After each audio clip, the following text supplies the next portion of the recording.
Ça y est, c'est reparti pour la SIG et pour le championnat de France de basket de Pro A. Salut à tous, c'est Top Sport. Bienvenue dans votre émission, votre rendez-vous sport tous les lundis sur Alsace 20. Le Rhenus a donc retrouvé samedi son équipe de basket, une équipe largement renouvelée avec 7 nouveaux joueurs. Mais le principal changement est peut-être sur le banc avec l'arrivée de Vincent Collet, l'entraîneur qui a emmené l'équipe de France en finale du dernier championnat d'Europe. Qualification du même coup pour les Jeux Olympiques de Londres l'an prochain. Il sera donc question de basket dans cette émission. La SIG recevait Cholet pour la première journée de championnat. Basket, mais pas que dans cette émission. Le détail dans le programme et dans le sommaire, tout en images. Vainqueur de Cholet, 77-74, après un match au couteau, la SIG a joliment débuté sa saison. Top Sport s'installe au Rhenus pour cette première et vous présente cette nouvelle équipe avec son entraîneur Vincent Collet. Une semaine après le rallye de France, 600 jeunes de l'Est de la France rêvaient de suivre les traces de Sébastien Loeb ou Sébastien Ogier. Découvrez Rallye Jeunes dans cette émission. Enfin, le football australien tente de conquérir l'Alsace. Venez découvrir ce sport hors du commun en fin d'émission. La SIG qui s'est donc imposée au Rhenus contre Cholet en réalisant le premier gros coup de cette saison de Pro A. Je vous parlais d'un effectif largement renouvelé dans l'équipe strasbourgeoise. Je vous propose justement de découvrir cette nouvelle équipe à travers ce match contre Cholet. À la SIG, cette saison, pour faire simple, il y a les anciens, les jeunes et les ricains. Les anciens, ce sont ceux qui étaient là l'an dernier. Aymeric Jeannot, le champion de 2005, qui entame sa 4e saison en Alsace. Ricardo Greer, l'ailier dominicain. Et Abdou Mbaye, 23 ans seulement, mais 3e et dernier escapé de la saison dernière. Les jeunes, ce sont 3 recrues. Nicolas Dejon, un pivot de 23 ans, arrivé de Vichy. Blessé à la main, il va rater les 2 premiers mois de la saison. Hugo Invernizzi et Axel Toupane, 18 et 19 ans, sont des espoirs très prometteurs, mais leur temps de jeu s'annonce réduit. Aucun des deux n'est ainsi entré en jeu contre Cholet. Pour une fois, tous ont signé des contrats de plus d'1 an, assurant au club une base pour la saison prochaine. Cette équipe a été constituée avec Vincent Collet cet été pour construire dans la durée. Je crois que, comme vous le savez, 5 joueurs français seront là la saison prochaine. Donc on a engagé un travail en profondeur, tout à fait. 4 joueurs américains viennent compléter cet effectif. Parmi eux, le meneur Kevin Anderson a été le plus en vue contre Cholet. Meilleur marqueur avec 20 points, un shoot fiable et des solos menés par le culot de ses 23 ans, le Rhenus tient là une pépite prometteuse. À 22 ans, Justin Harper est une des 2 recrues passées par le 2e tour de la draft NBA et choisie par Cleveland. Avec 10 points, 7 rebonds et la meilleure évaluation alsacienne, le jeune ailier fort a joué sobre. Attention, la fin de la grève outre-Atlantique pourrait l'amener à quitter l'Alsace. Premier à se mettre en évidence, avec 8 points d'entrée de jeu, Lavoy Allen a rapidement pris ses marques dans la raquette alsacienne. Drafté par Philadelphie, cet autre joueur au gros potentiel pourrait lui rester au club, même en cas de fin de lockout, selon les dirigeants de la SIG. Le moins jeune, 26 ans, des Américains, tout droit venu de la Bundesliga allemande. Avec 11 points et 6 rebonds, Chris Oliver a joué juste, sans briller, mais avec un gros travail de sape tout au long de la rencontre. Malgré tous ces changements, joueurs, entraîneurs et dirigeants s'accordent à dire que cette équipe est très perfectible et fait montre d'un bel état d'esprit, une dynamique évidemment boostée par la victoire contre Cholet. On a une grosse marge de progression parce qu'on a beaucoup de jeunes joueurs. On a la possibilité d'aller beaucoup plus haut avec des rookies qui sont prêts à être intégrés, qui sont très humbles, qui sont travailleurs. Donc je pense qu'il n'y aura aucun problème au niveau de la progression. Ce succès contre le vice-champion de France aiguise encore un peu plus les attentes vis-à-vis du club et de cette équipe. Tout le monde est d'accord, le potentiel est séduisant. Reste à confirmer ce coup d'éclat. Et on commence donc cette émission avec Vincent Collet, nouvel entraîneur de la SIG, entraîneur Vincent forcément satisfait de cette première victoire qu'on n'attendait pas forcément contre un gros morceau du championnat.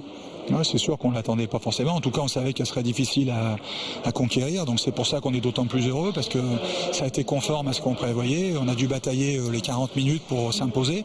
On a été souvent derrière, mais on n'a jamais lâché.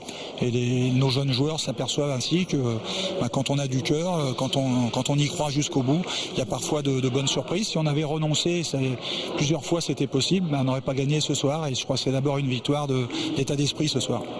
C'est d'autant plus encourageant, une victoire d'état d'esprit, que ça veut dire que votre équipe, qui est jeune, comme vous le disiez, est encore perfectible, comme toutes les équipes en début de saison. Il y a du rodage, mais il y a une marge de progression, une grosse marge de progression. Très grosse marge de progression. Je pense vraiment qu'on a une très grosse marge de progression, mais pour qu'on puisse s'en rendre compte, il faut qu'on gagne des matchs maintenant, pendant qu'on n'est pas prêt.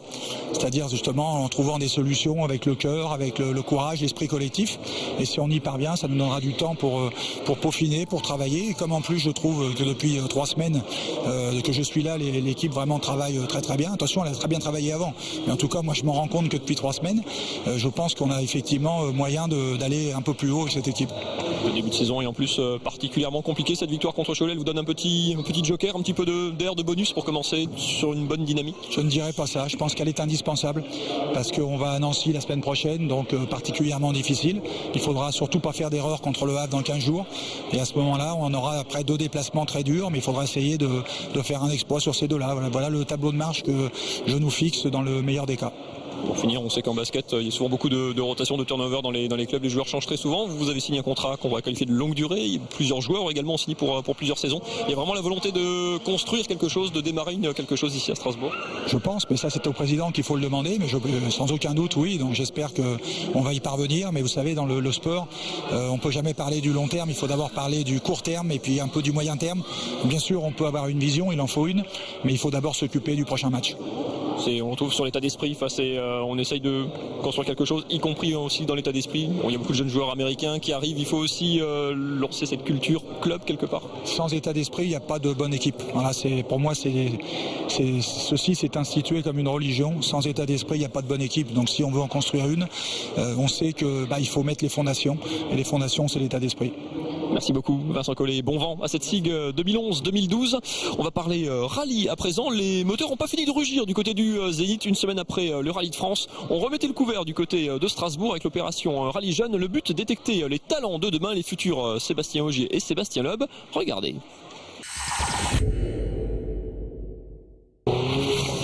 6 jours seulement après la victoire de Sébastien Ogier, ils étaient près de 600 à espérer lui succéder.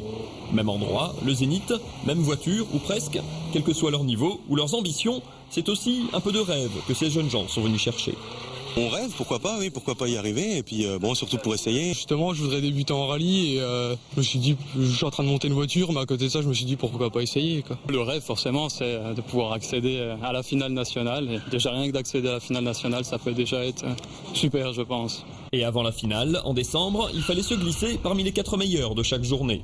2 parcours chronométrés sont là pour départager les candidats. Les voitures sont les mêmes pour tout le monde, un seul passage et pas de droit à l'erreur. Comment ça s'est passé cette deuxième manche? Mal. En fait, je suis sorti trop large. Premier virage, j'ai touché une quille et ça m'a complètement déboussolé, et du coup j'ai fait n'importe quoi après. À vrai dire, j'ai absolument aucune idée de ce que j'ai pu toucher ou pas, et j'attends juste de voir le chrono, quoi. Le chrono est en effet le seul juge. Il n'y a ni repêchage, ni seconde chance. En 2005, Sébastien Ogier avait remporté cette épreuve de détection mise en place par la Fédération française du sport auto. Le but, repérer les jeunes talents et les mettre à l'épreuve. On essaye déjà dans un premier temps de leur donner sur un petit parcours un maximum de difficultés, d'agilité avec le frein à main au bout, de précision parce que le circuit est un petit peu étroit, et la concentration. Voilà, c'est 3 points sur lesquels on essaye de voir un petit peu ce qu'ils sont capables de faire. À la clé, une saison en championnat de France des rallyes prise en charge par la fédération. Un vrai tremplin vu la difficulté pour les jeunes pilotes à trouver une voiture et les moyens financiers pour courir toute une saison. Et à l'heure des résultats, ils n'étaient donc que 4 à sourire et à croire en leur bonne étoile. J'ai pu remarquer qu'il y avait quand même des régionaux ici qui ont un palmarès très important, disons. Et voilà, on peut voir que quelqu'un qui a même une licence ou même qui n'a jamais vraiment roulé, il peut prouver qu'il peut faire la différence, quoi. Et c'est bien, c'est bien. 4 Alsaciens figurent parmi les 8 qualifiés du week-end. Ils retrouveront 32 autres jeunes lors de la finale nationale à Nîmes le 13 décembre, en rêvant à une victoire qui leur ouvrirait les portes d'une carrière professionnelle. Les autres se consoleront en se souvenant peut-être qu'en 2 participations, Sébastien Loeb ne s'est jamais imposé à Rallye Jeune. Et on suivra donc le parcours de ces pilotes régionaux lors de la finale nationale qui sera donc à Nîmes le 13 décembre. Connaissez-vous le football australien, le footy pour les intimes, une discipline qui essaye de percer en France. 8 clubs seulement dans l'Hexagone pour l'instant, dont un à Strasbourg qui s'appelle les Kangourous. Évidemment, le football australien Kesako, regardez.